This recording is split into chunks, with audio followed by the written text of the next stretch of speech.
Baik, Assalamualaikum warahmatullahi wabarakatuh. Melanjutkan dari video sebelumnya, yakni untuk analisis data untuk penginderaan jauh, dimana kita sudah belajar untuk mendownload data, kemudian belajar preprocessing data. Lalu untuk berikutnya ini adalah proses untuk processing. Jadi kita masuk tahap processing data, dimana yang akan kita lakukan ini adalah melakukan beberapa analisis. Jadi kemarin sudah belajar untuk analisis unsupervised. Nah, untuk kali ini yang dipelajari adalah analisis supervised atau klasifikasi terbimbing. Kita masih pakai data yang kemarin ya, data Sentinel-2B. Jadi ini adalah beberapa data yang sudah diproses. Jadi ini data yang sudah dipotong, kemudian ini data yang sudah di stacking, lalu ini adalah hasil unsupervised. Oke, baik, kita balik lagi menggunakan plugin Quantum GIS ya. Jadi kali ini kita akan belajar untuk analisis supervised bagaimana. Jadi analisis supervised itu nanti ada beberapa tahapan. Mungkin saya coba tuliskan ya. Jadi beberapa tahapan analisisnya. Jadi tahapan analisisnya yang pertama ada persiapan data, kemudian pembuatan training area, proses klasifikasi, dan pemilihan algoritma. Terakhir adalah uji akurasi. Nah, mungkin nanti untuk uji akurasi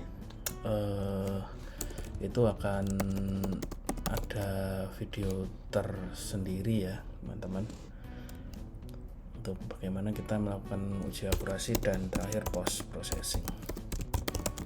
Post processing itu termasuk perhitungan luas, analisis vektor, juga penyajian hasil.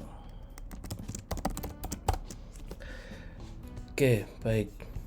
Jadi kita masih menggunakan data yang kemarin ya. Jadi data yang terakhir digunakan adalah data yang sudah di stacking. Ini tinggal kita buka saja di stacking. Jadi ini kalau kita lihat datanya, double klik itu ada 11 band ya kemarin, sesuai dengan urutan dari band Sentinel. Nah, jadi ini gambar yang kita atau image yang sudah kita potong, kemudian kita stacking. Ini kita bisa perbaiki untuk gambarnya, bagaimana supaya menjadi true color yang lebih jelas. Oke, ini kita coba buat true colornya kan di sini kalau Sentinel itu 4, 3, 2. Nah, ini adalah center waveline-nya. Nah, ini teman-teman bisa cari ya. Kalau 0,6 ini adalah red, green, blue, dan seterusnya. Kemudian ini coba kita buat. Oke, nah kelihatan true color-nya ya teman-teman semua. Oke. Nah, langkah berikutnya, jadi langkahnya tadi selain persiapan data, berikutnya adalah pembuatan training area ya. Jadi saya tidak mengulang langkah yang kemarin, jadi ini tinggal melanjutkan saja. Jadi berikutnya adalah pembuatan training area. Nah, training area sendiri nanti kita masih menggunakan SCP ya. Untuk paling mudah kita menggunakan SCP. Nah, proses klasifikasi nanti kita juga menggunakan SCP juga bisa, namun kita juga nanti akan menggunakan plugin ya, untuk supaya lebih mempermudah dan lebih banyak metode-metode yang bisa digunakan untuk analisis. Oke, dalam pembuatan training area terlebih dahulu kita aktifkan untuk panel SCP doc-nya. Nah, ini nanti nyala seperti ini tampilannya, teman-teman mungkin nanti seperti ini. Nah, ini ada training input dan lain-lain. Nah, sekarang kita akan coba mungkin untuk sedikit mempermudah. Oke, mungkin areanya tetap segini aja, tidak ada masalah sih. Oke, mungkin untuk sedikit mempermudah kayaknya areanya bisa diperkecil ya teman-teman ya. Misalnya kita akan coba potong dulu, kita kita akan coba oh ya, sebelumnya kita masukin dulu band set dari data ini ya. Jadi data clipnya ini kalau di SCP harus diinput dulu. Stacking. Nah, kemudian ini band ordernya diganti Sentinel. Oke. Ini kita coba potong dulu ya supaya tidak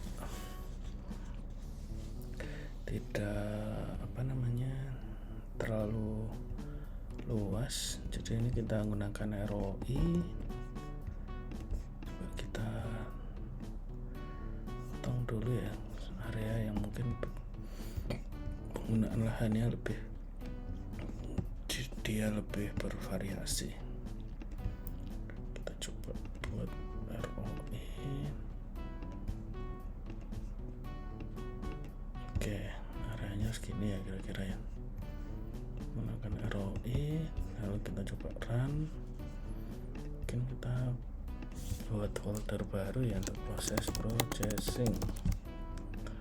Nah, nanti kita buat di sini. Nah, sekarang sedang proses running ya untuk pembuatan ROI-nya. Nah,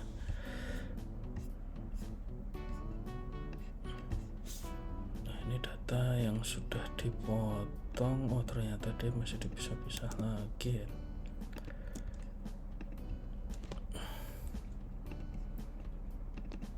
Oke, baik.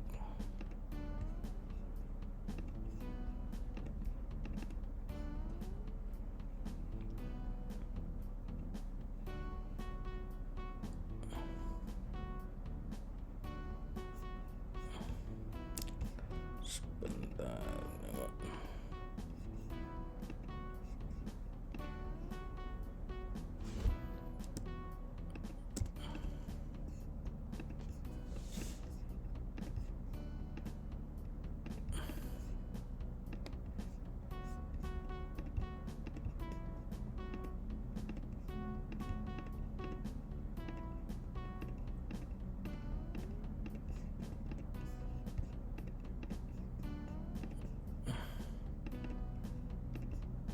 Processing.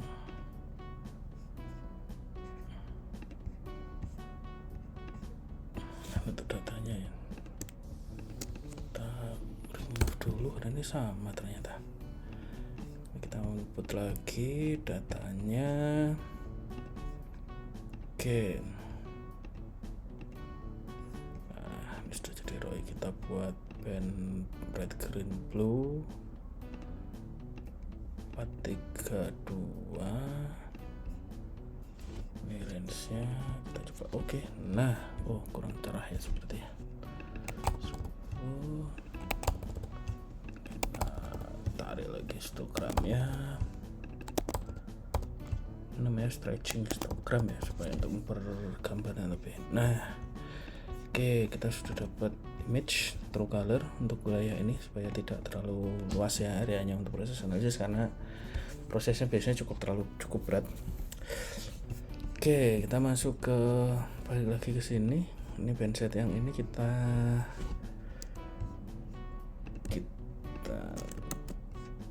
delete dulu.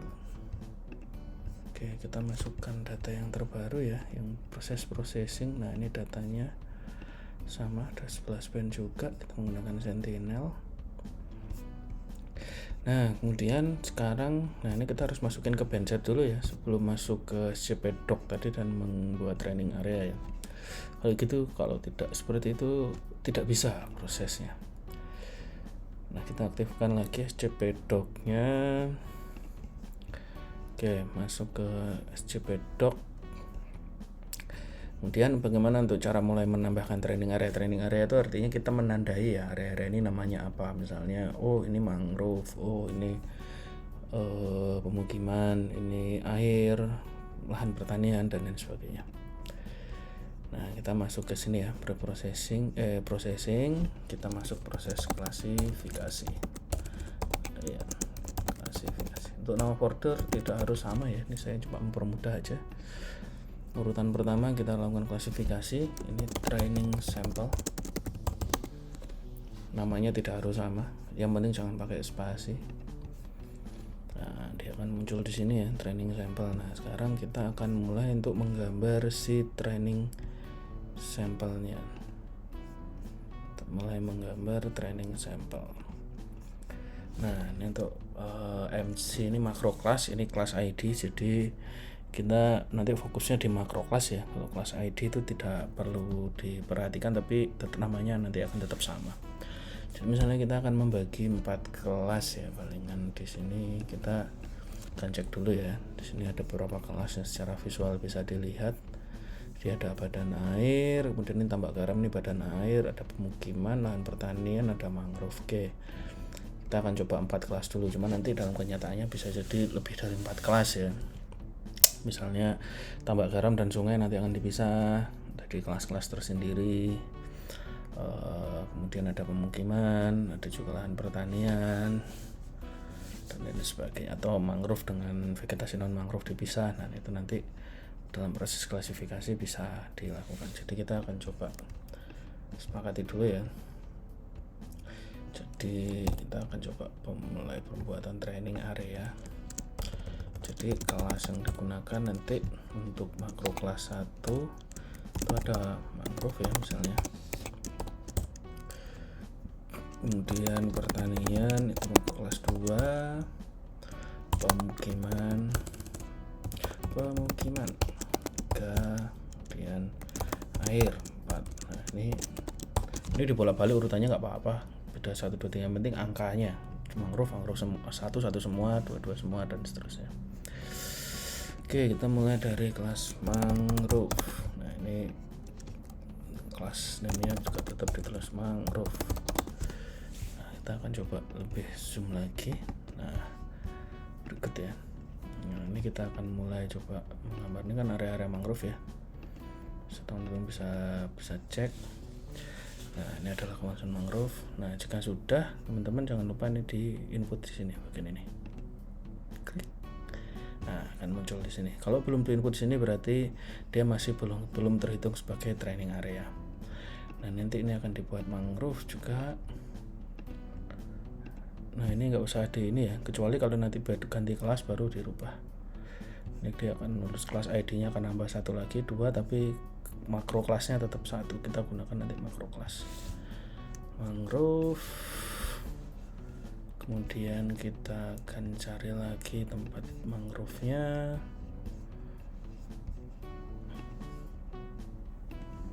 Ini mangrove-nya.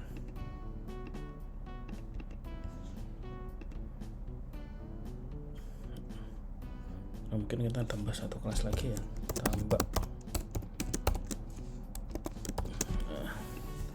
mangrove, kemudian juga kita ketemu mangrove.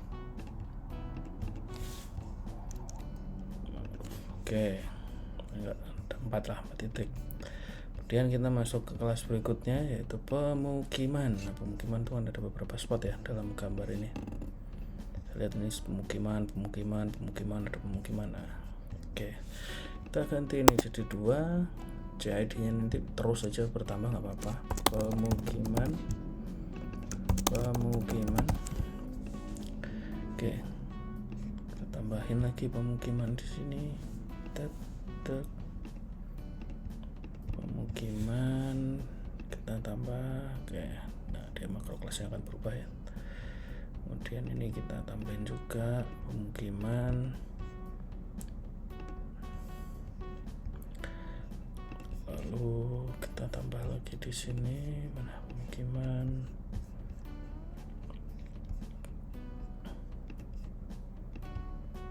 Ini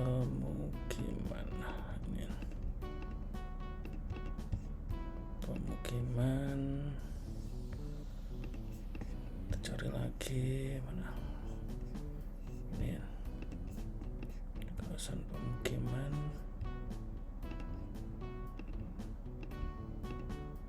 Nah, ini paling mudah menggunakan identifikasi menggunakan true color. Nah, ini yang kita lihatnya adalah true color warna sebenarnya.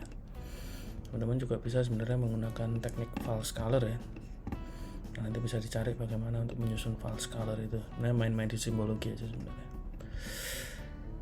Lalu next, setelah pemukiman kita akan buat lahan pertanian. Jadi di sini ada pertanian lahan kering ya, ini lahan pertanian.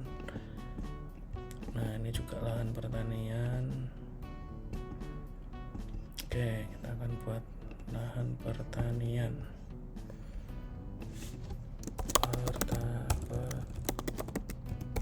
Pertanian. Kita buat lahan pertanian. Oke.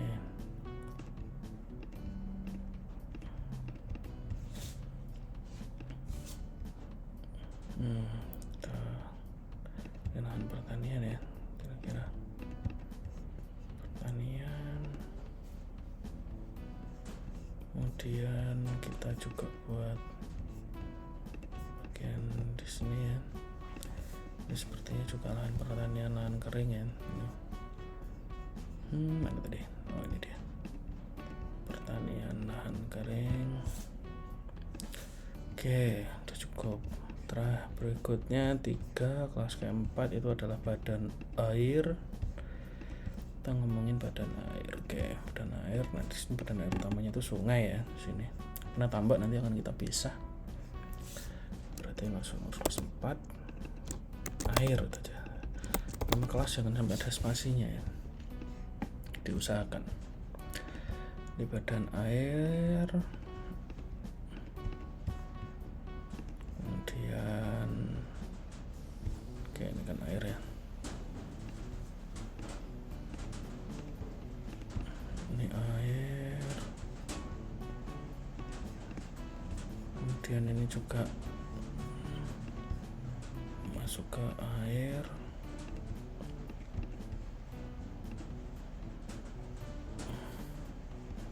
Ini juga air.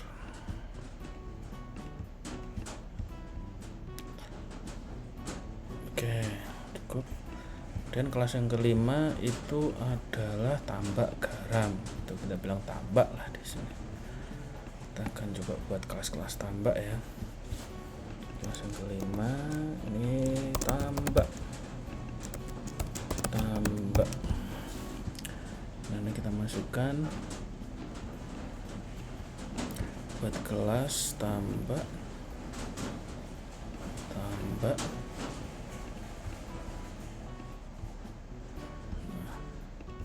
kita akan menyusun tambak ya di sini. Kita akan menyusun namanya tambak. Oke, 3 aja cukup mungkin ya. Kita akan menggunakan tambak. Oke, kalau sudah selesai seperti ini, oke, sudah cukup sepertinya.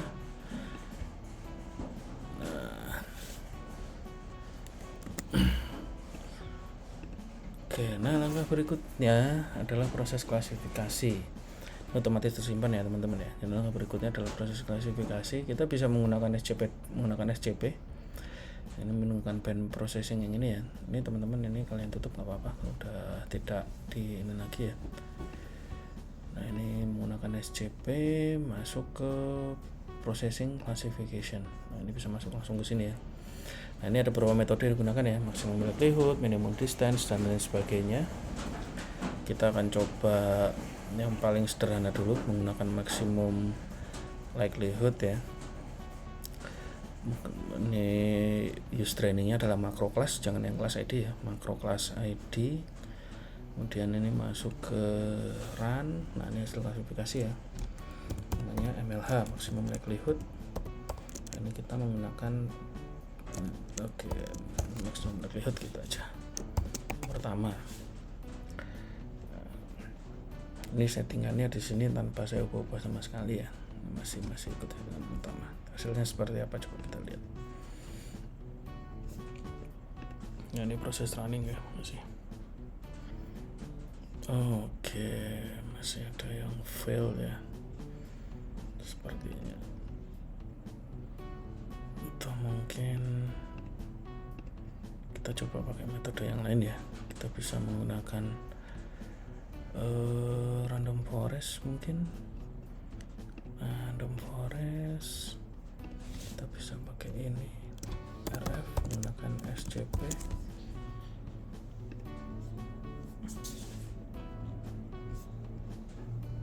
Base random forest. Nah ini dia jalan juga. Nah kira-kira prosesnya begini ya. Nah ini hasil analisisnya menggunakan random forest. Jadi ini sungai dan lain sebagainya.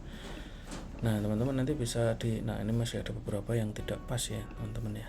Nah ini artinya di random forest tadi kan kita bisa tuning parameternya ya. Nah nanti silahkan dipelajari, mungkin nanti sebagai tugas ya, bisa dipelajari kalau misalnya ini cross validation itu apa, find best estimator itu apa, dan lain sebagainya. Nah selain menggunakan SCP ini toolsnya untuk penginderaan jauh ya, kita bisa juga memanfaatkan plugin yang ada di QuantumGIS. Kenapa saya menawarkan QuantumGIS untuk sebagai tools untuk analisis? Jadi ini nanti akan menawarkan banyak plugin yang kita bisa gunakan ya dalam proses klasifikasi. Nah nanti silahkan ini bisa dieksplor masing-masing ya, metode SVM, metode apa lagi, angel mapping ya, SVM, spot vector mesin dan seterusnya. Ini kan masuk machine learning ya sebenarnya. Oke, nah saya juga di sisi lain menggunakan SCP, saya juga di sini akan mencoba untuk menggunakan plugin juga ya. Jadi teman-teman nanti bisa menggunakan plugin yang namanya Zscaler. Nah ini teman-teman bisa cari di manage plugin.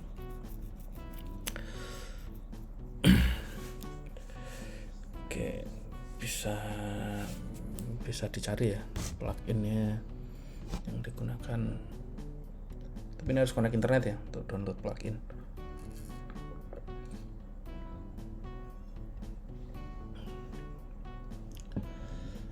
Oke, kok sepertinya lama. Oke. Cari namanya Zscaler. Nah, ini classification tools. Nah, ini bisa dibaca.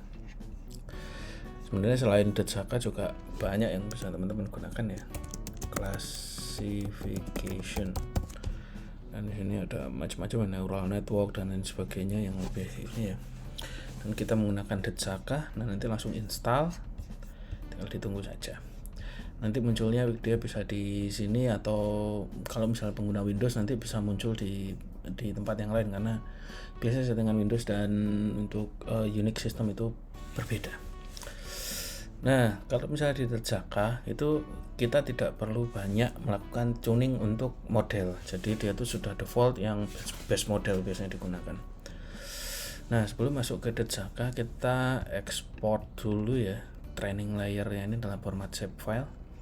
Caranya seperti apa? Aktifkan panelnya tadi. Nah kemudian kita masuk ke sini ya, ini teman-teman blok semuanya. Nah lalu ini ada namanya export, atau kalau misalnya teman-teman di SCP tadi masuk preprocessing basic tools ya, export signature sama aja, export signature. Nah teman-teman lakukan export signature, nanti pilih export signature SHP atau export dalam bentuk SHP. Nah teman-teman bisa pakai di sini, namanya sama nggak apa-apa, sampel filenya SHP. Nah nanti dia akan muncul tuh filenya di sini. Nah ini namanya SHP. Ini kalau kita seret,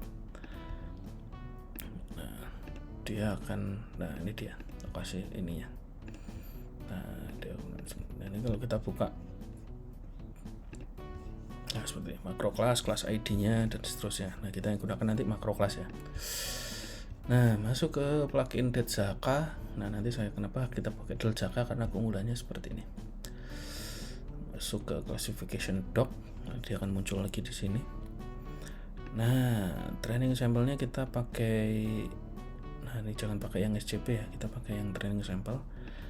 Sebenarnya bisa teman-teman mungkin pakai SCP ya, tapi dicoba-coba aja nanti. Cuman yang saya pahami menggunakan training sample ini ya. Kemudian ini menggunakan macro class, lalu pilih ini metodenya, ada random forest, ML multiple layer perception, spot vector mesin, dan yang umum kita menggunakan random forest saja. dengan random forest. Nah, kalau misalnya sudah, ini di save filenya di mana? Ini kan rfscp, ini saya coba rf.saka. Oke, nah kalau sudah, ini klik pada bagian perform the classification. Oke, nanti dia akan proses running.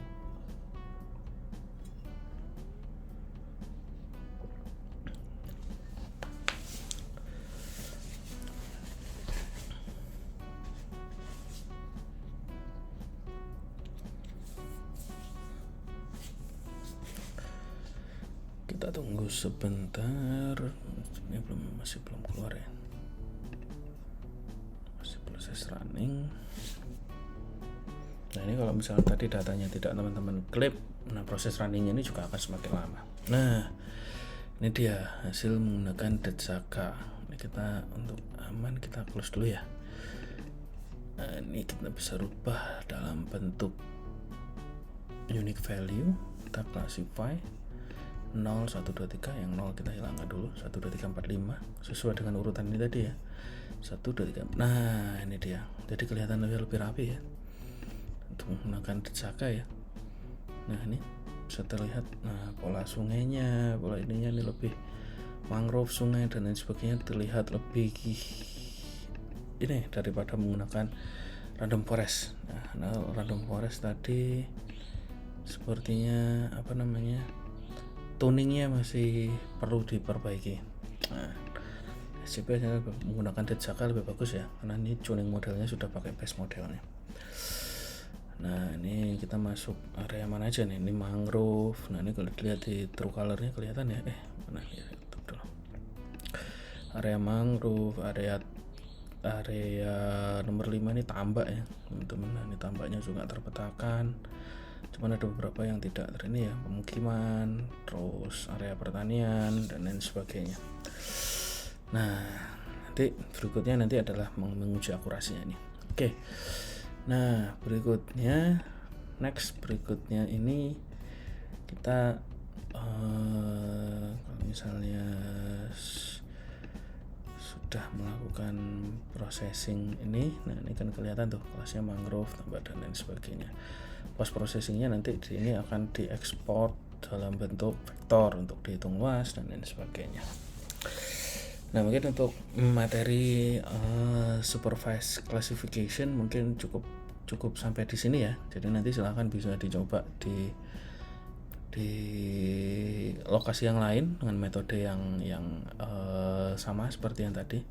Atau misalnya kita mau explore ya, misalnya BSN itu yang umum membandingkan algoritma. Dan mana tadi? Detsaka, kita masuk ke sini ya.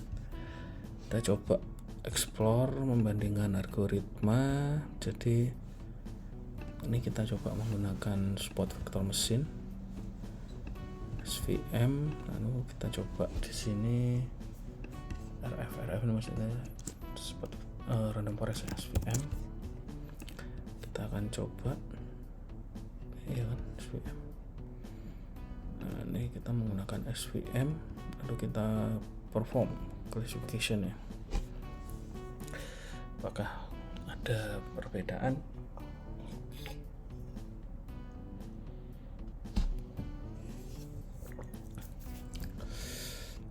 Ketika menggunakan SVM.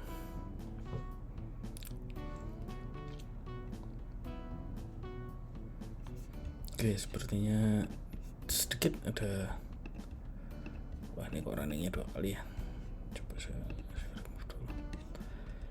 Nah, ini sedikit ada perbedaan untuk SVM. Sorry. Tak off dulu. Nah, ini ada Detsaka, ini ada SVM, ini ada random forest. Sepertinya ada proses berbeda. Nah, nanti teman-teman untuk di tugasnya bisa membandingkan tuh antara dua metode ini, mana yang akurasinya paling bagus misalnya. Oke, baik, mungkin untuk supervised analysis cukup sampai di sini. Jadi untuk video berikutnya adalah post processing ya, yang mana tadi ya, nih kita sudah sudah sampai klasifikasi dan pemulihan algoritma ya. Jadi berikutnya nanti uji akurasi, post processing, perhitungan luas dan sebagainya.